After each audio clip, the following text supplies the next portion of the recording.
The first time Mark Ellery offered mushrooms to an alien, it nearly caused a diplomatic incident. He hadn't meant to. He wasn't even trying to be friendly. He was just hungry, and he'd made too many sautéed oyster mushrooms in garlic and butter, and the purple-skinned alien standing 6 feet from his workbench had looked curious. Mark, elbow-deep in compost the day before, hadn't thought twice when the delegation from the Vireland Accord arrived unexpectedly at his dome on Europa Station 4. "Want some?" Mark asked casually, holding out the steaming pan, his other hand still gloved in soil. "I grew them myself. Fresh. Real butter, too." The alien ambassador Serac jerked back so hard his translator unit pinged against the wall. His long, curved arms flailed. A slender assistant in a silver wrap suit leapt forward and slapped the pan out of Mark's hand. Mushrooms flew. One landed on the assistant's shoulder. He shrieked. "What the hell?" Mark stumbled back, slipping on a fallen portobello and catching himself on the edge of the hydroponics table. "It's food, edible mushrooms," Serac's translator buzzed, then spat out a garbled warning. "Fungal dispersal event, contain vector." "Immediate quarantine," Mark froze, still clutching the edge of the table. "Wait, you think this is dangerous?" The assistant was already spraying a fine mist from a cylinder at his hip, coating the air in a thick, shimmering fog. Mark coughed and waved a hand in front of his face. Serac backed toward the exit. "Spore clouds are weapons, biological warfare. Do you not understand the implication of aerosolized fungal reproductive agents?" Mark blinked. "You mean, spores?" Serac's voice was shaky. "You weaponized a containment dome." "No," Mark said slowly. "I planted mushrooms. I eat them with toast." It took 3 hours to convince the Virelands that he hadn't created a bioweapon. 3 hours. In the end, it was a hastily translated Earth documentary about foraging that finally calmed them. That and a full decontamination sequence that left Mark drenched, irritated, and missing one eyebrow. After that, he was labeled high-risk agriculturist in the orbital logs and required to submit weekly spore density reports, which he filled out with increasing sarcasm. But the mushrooms stayed. Mark hadn't come to Europa Station 4 to be a farmer. He'd been an exobiologist once. A real one.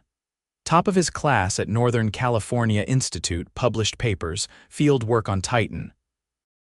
Then the funding dried up, the corporate sponsors pulled out, and he'd ended up renting a half-dome on Europa to grow gourmet fungi for the research crews because real food was a luxury out here. He liked the quiet.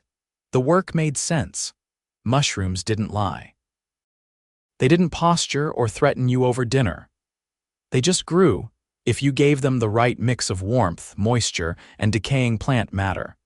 That was before he got a visitor with an official badge and a thick accent that sounded like it had been learned from a 1970s Earth detective show. "You are Mark Ellery, fungi cultivator?" the alien asked. Mark looked up from his tray of lion's mane, brushing his hands on his apron. "Sure."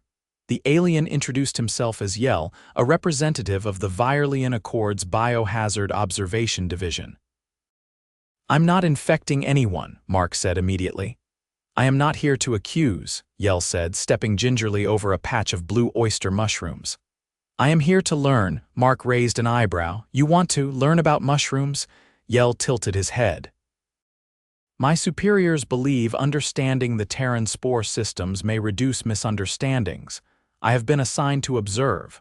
Mark hesitated, then shrugged. "Fine, don't touch anything without gloves." Yell stayed for 3 days. He wore a sealed observation suit and refused to eat or drink in the dome, but he asked questions. Constantly. About substrate ratios, temperature gradients, humidity levels. He took notes on everything: how Mark used spent coffee grounds for compost, how he sterilized jars, even how he rotated the LED grow lights to mimic natural cycles. On the 4th day, Yell asked, "What is the purpose of the clouds?" Mark looked up from the shiitake logs. "Clouds, the white mist that rises when the mushrooms are mature, the spores." Oh, Mark said, that's how they reproduce. The spores float around, land on the right stuff, and start growing. It's natural. Yell's eyes narrowed. You allow this in your agricultural spaces? Yeah, Mark said. That's what mushrooms do. Yell looked horrified. You permit uncontrolled propagation, Mark frowned. They're not dangerous if that's what you're asking. I mean, unless you inhale a ton of them in a sealed room for days. But that's basic safety. I wear a mask when I harvest. You really don't have anything like this? Yell shook his head.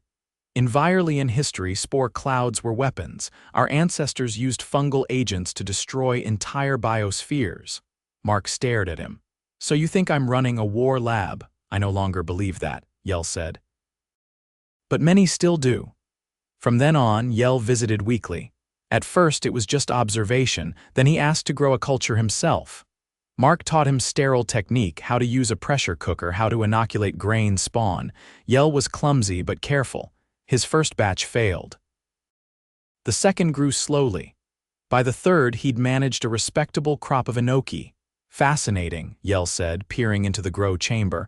They are beautiful, Mark grinned, and edible. Want to try some? Yell hesitated. I am not permitted to ingest terrestrial organics, Mark shrugged. More for me. Yell took a sample back to his people. 2 weeks later, Mark got a message on his console. Further cultural exchange authorized. Virean Accord requests agricultural demonstration.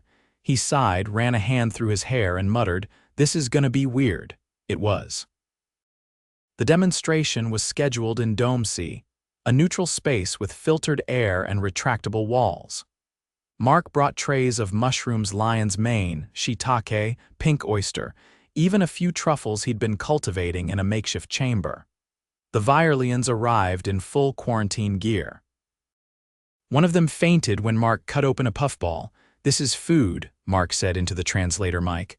"I grow it, I cook it, I eat it. It's not a weapon, it's lunch."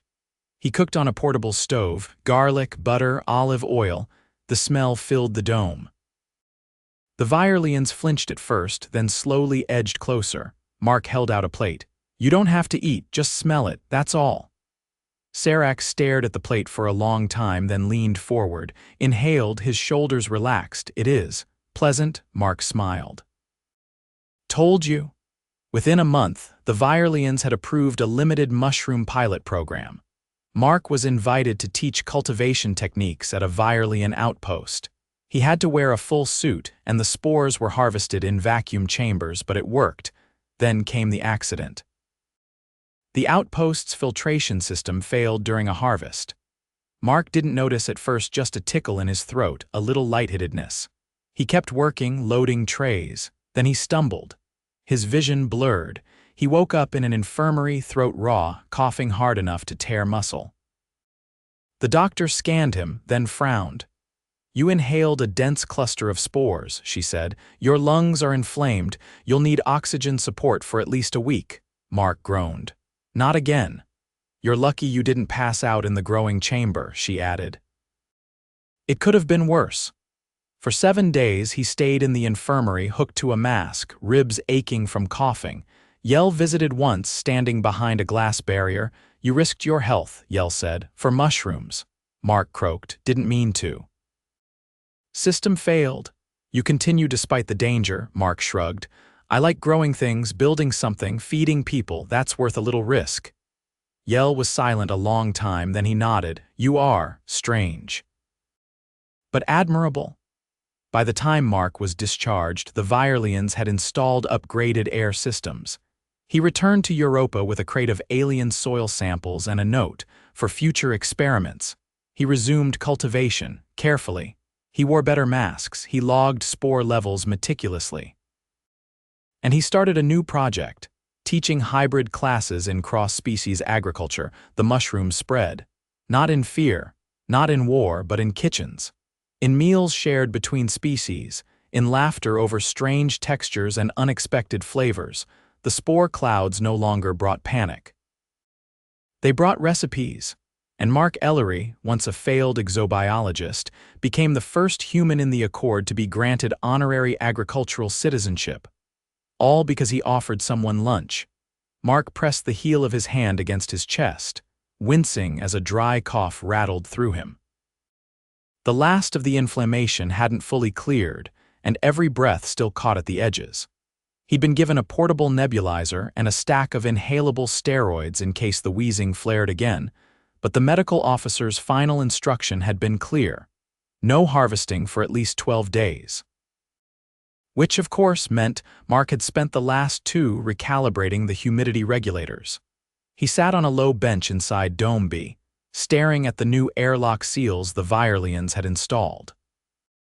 They were over-engineered to the point of comedy triple-gasketed, with a decontamination cycle that sounded like a dishwasher full of gravel, but they worked. He'd tested the air quality himself, twice. Yell stood beside the central grow bed, fidgeting with the fingers of his gloves. "You understand the rotator unit is overcompensating," Yell said. "This sector's ambient temperature is 2 degrees below the ideal range for reproductive bursts." Mark raised an eyebrow. "You're saying my mushrooms are cold? I am saying your mushrooms are underperforming." Mark coughed again, shorter this time, then pulled the hood of his thermal jacket tighter. "It's Europa. Everything's underperforming, including my lungs." Yell stepped closer to the nearest tray. "These are unfamiliar, not among the previously cataloged species." "Yeah, that's because they're not from Earth." Yell froze. "You introduced an alien specimen," Mark pointed at the patch of red-flecked mycelium. "Not alien. Just hybrid." He reached into his coat pocket and produced a sealed vial. Inside, a sliver of dark brown tissue floated in gel. "You left those soil samples from your outpost. One of them had decayed plant matter with active microbial colonies. I ran a few tests." "You cultivated a fusion species without oversight?" "No," Mark said. "I cultivated a fungus that happened to grow when I forgot to sterilize a tray. It colonized the medium before I had time to toss it." He paused. "Then it started producing spore caps in 26 hours. With temperature tolerance down to -5°C. Yell crouched beside the tray. "You allowed it to spread. I isolated it, cloned it. It's stable, non-toxic according to the assays. And you plan to eat it," Mark shrugged. "Eventually. But first I'm going to see if it can break down the waste cellulose from the Virelian Envira wraps." It latched onto a shred I left on the table, digested half of it overnight. Yell stared at him. "You are very poor at following linear procedures." Mark smiled faintly. "That's why I'm not in a lab anymore." A faint chime echoed from the console behind them. Mark pushed himself up, joints popping, and limped over. The screen displayed a message from the Accord's Central Agricultural Relations Board. He skimmed it, then whistled. "They want me to give a talk." Yell tilted his head. "Where?" "On the orbital platform above Enceladus. Apparently the delegates from Gal Sin want to review Terran fungal integration models." Yell was quiet for several seconds. "The Gal Sin believe all forms of decay are sacred. I'm not trying to offend their religion, I just grow mushrooms. They will not see it that way," Mark sighed. "Then I'll bring a presentation, charts, graphs. Maybe a slideshow of sautéed chanterelles." "They do not eat." "Right," Mark muttered. "More for me." 2 days later, he was aboard a shuttle, holding a sealed crate between his knees. Inside were 4 vacuum-packed blocks of colonized substrate, each sprouting a different fruiting body. He wore a mask not for spores this time, but because the shuttle's air recycling was designed for species with ammonia-based metabolism. The Gal Sin were already assembled by the time he arrived.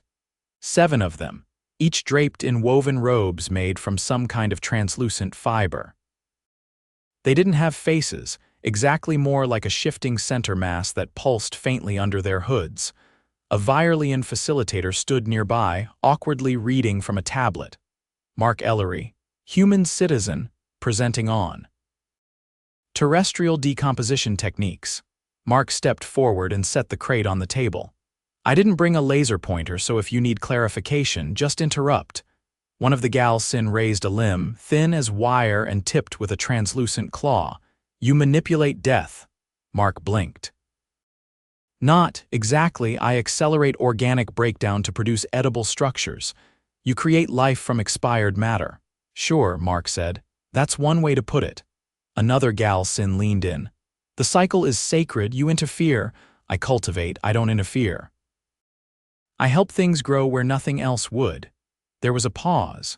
Then the first gal Sin said, show us. Mark opened the crate and lifted out the first block. Pale golden mushrooms spilled over the edge like petals. He set it on the table and peeled back the wrapper. A faint, earthy scent released into the room. This one's lion's mane, grown on shredded synthetic fiber and coffee residue, breaks down waste, high in protein. No digestive strain for most oxygen-based species. None of the gal Sin moved. Mark set down the second block. This one's the hybrid. Grown on Virelian Envira wrap residue, produces fruiting bodies in less than 2 days, still untested for consumption but promising for biocycling. The third block was darker, the mushrooms clustered tightly together. This one filters heavy metals out of water. The mycelium binds to contaminants. We've used it on low-grade refinery runoff. Still silence. Mark reached into his bag and pulled out a small hand-labeled jar. Inside, a thick paste shimmered faintly under the lights. This, he said, is truffle butter. I made it myself. Not sacred, not dangerous, just delicious. The gal Sin who had spoken first stepped forward. Its robe fluttered as it moved. You ingest the result of decomposition, Mark nodded. Yeah, I do. The gal Sin extended a limb toward the hybrid block. We request a sample. Mark hesitated. It's not cleared for consumption. We do not consume, the gal Sin said. We commune. Mark watched as the gal Sin circled the table. One by one, each extended a limb toward the hybrid mycelium. They didn't touch it. They hovered. The air around the block changed warmer, somehow, tinged with ozone. Then the first gal Sin turned. You have honored the cycle, Mark blinked. Is that a good thing? You have not disrupted, you have participated.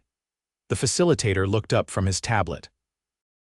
I believe that means the presentation is complete, Mark exhaled. Great, do I get a certificate or? You will be entered into the rotational archive, the gal Sin said. That sounds mildly threatening. It is recognition. An hour later, Mark was back on the shuttle, feet up on the crate, watching the stars blur past the viewport. His lungs still ached, but less than before. He reached into his coat and pulled out a tiny sprig of the hybrid mycelium, sealed in gel. It pulsed faintly under the light. He'd name it later. Maybe something poetic, maybe something ridiculous. He hadn't decided yet, but it was growing, and it worked. Another cough rattled through him, sharp enough to make his eyes water. He pulled the nebulizer from his pack and inhaled slowly, the bitter taste flooding his throat. He wasn't healed yet, but he was moving forward. And somewhere, in a culture that revered decay as sacred, his accidental mushroom was now part of the cycle. Mark adjusted the airflow on his oxygen mask and watched the alien in front of him sniff the air like it was trying to decide whether to bolt or faint. This scent is persistent, the creature said, nostrils retracting with a wet click.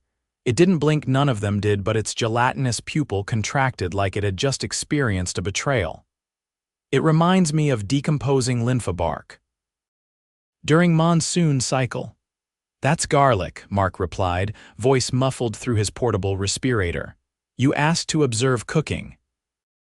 That's what cooking smells like. The alien, a bulbous-legged delegate from the Zathari cluster, took half a step back and lifted the edge of its filtration veil with a single, trembling digit. Is this part of the ritual? Only if you count dinner as sacred, Mark said, scooping a portion of caramelized mushrooms onto a plate made of compressed algae fiber. I was told you wanted a demonstration of cross-species culinary integration, so I'm giving you one. This is oyster, lion's mane, and the hybrid strain I developed with Virelian soil. Cooked in clarified butter, a dash of salt, and don't panic, powdered black pepper. The Zathari didn't move. Mark glanced at the other side of the tiny demonstration dome. 3 more aliens sat around a low hexagonal table, each from a different sector. A relic with fluted ears and a rust-colored exosuit stared unblinking at the steaming dish in front of it. Next to it, a translucent-bodied Unol rippled faintly with each breath, but hadn't moved since entering. The third, a Virelian who had been silently observing with his head tilted at a mathematically improbable angle, finally leaned in. "You ingest this willingly." Mark switched off the portable burner and shrugged. "Yeah, I like it. It won't kill you. Unless you're allergic to pepper, in which case, don't breathe in too deep." The Zathari produced a small cube from a pouch and held it to the dish. It blinked green. "Non-toxic." Mark nodded encouragingly. "Go on, then."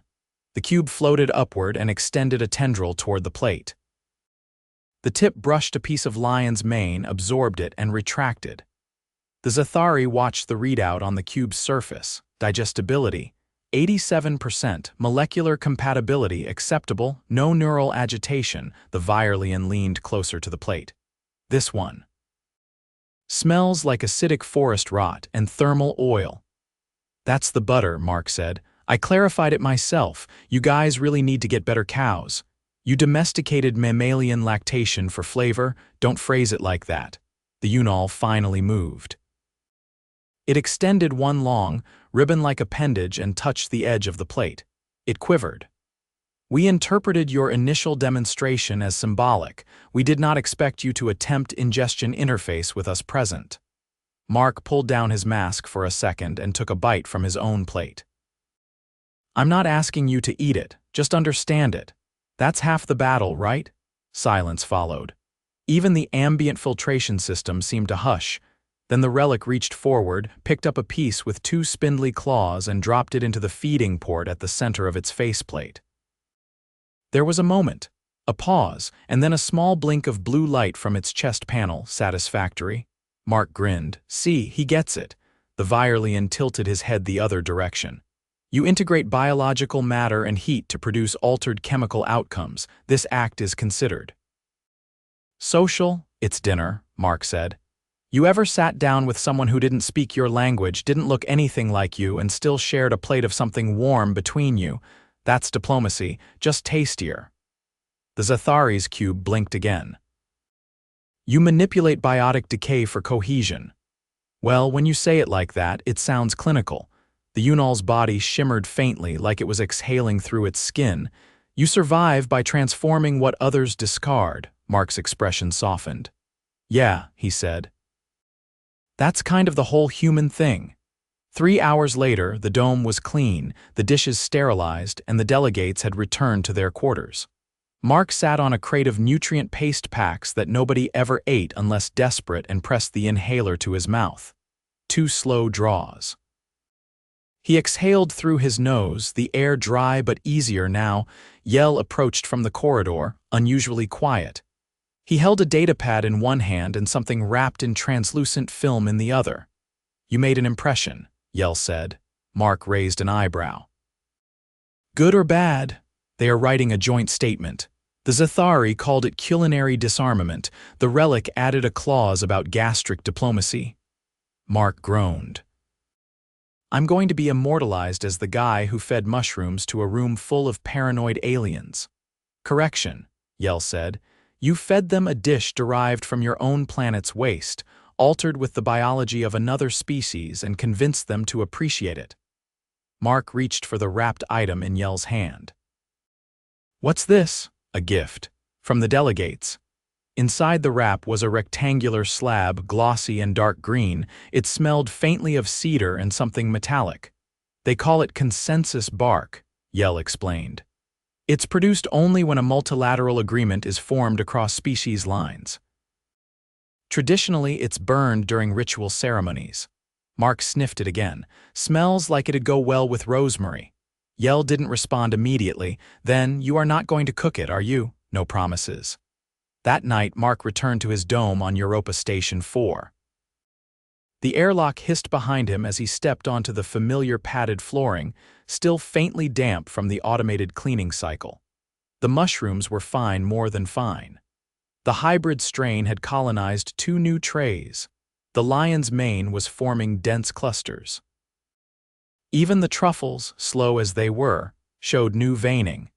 He set the bark slab on the shelf beside the nutrient sensors and leaned back against the counter. He didn't need to prove anything anymore. The fear that had met his first offering spores mistaken for weapons, food mistaken for threat, was gone. Not because he'd argued it away, but because he'd let the mushrooms speak for themselves. In the end, it wasn't the science or the airlocks or the endless documentation that made the difference. It was the plate, the scent, the bite. A month later, Mark received a crate from the Virelian Accord. Inside were 3 sealed packets of a dark, fibrous material. A note was attached, printed in perfectly formal text. For further cultivation, nutrient profile optimized, you have our respect and our appetite. Mark set the packets on the table, opened a fresh tray, and pulled on his gloves. He still wore the respirator during harvest. He still logged every spore count, and he still coughed, especially in the mornings, but he'd built something that lived, something that fed. And for the first time in a long time, he didn't feel like an exile in a dome full of compost. He felt like a farmer, of peace, of fungi. And occasionally, of very confused diplomatic breakthroughs.